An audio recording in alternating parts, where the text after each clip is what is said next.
Dobbiamo ritrovare il modo di far ripartire questo tessuto economico che poi alla fine è anche sociale. Lo chiede in modo netto il presidente di Confartigianato Treviso, Armando Sartori, ai candidati alla regione che si sono confrontati nella sede cittadina, assente il solo Alberto Stefani. Il tessuto della piccola e media impresa va aiutato a crescere in modo digitale, infrastrutturale e tecnico, molti i temi a cui rispondere, dal personale alle risorse. Mantenere la competitività del prodotto con infrastrutture viarie, infrastrutture tecnologiche, maggiore attenzione al mondo del lavoro e dell'impresa.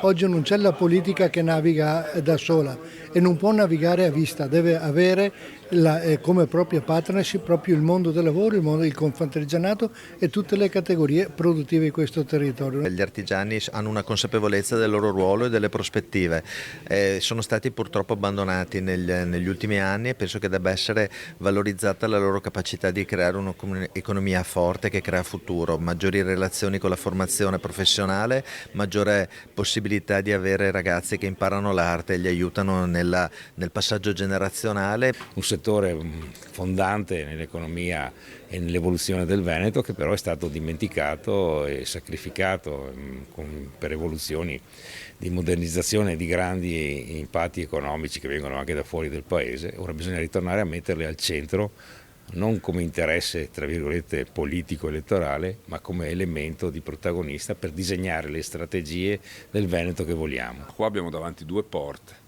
Una è quella della massimizzazione del profitto per grandi gruppi multinazionali e l'altra invece di esaltare le caratteristiche del lavoro italiano, del lavoro veneto, che in questa regione diventano l'asse portante dell'economia italiana che purtroppo è in declino. Dal lavoro all'imprenditoria femminile, dai corpi intermedi alle scuole di specializzazione, ogni tema è stato lanciato e il sentiment del presidente resta ottimista. Se devo dare un giudizio da quello che ho sentito anche stamattina, direi che è un giudizio assolutamente buono. A chi avrà questa responsabilità chiediamo più attenzione alle imprese, che tradotto vuol dire benefici per il Veneto. Noi siamo quel territorio, lo dico fino allo sfinimento, noi siamo quel territorio che ha costruito ricchezza attraverso la partecipazione e il lavoro delle piccole imprese.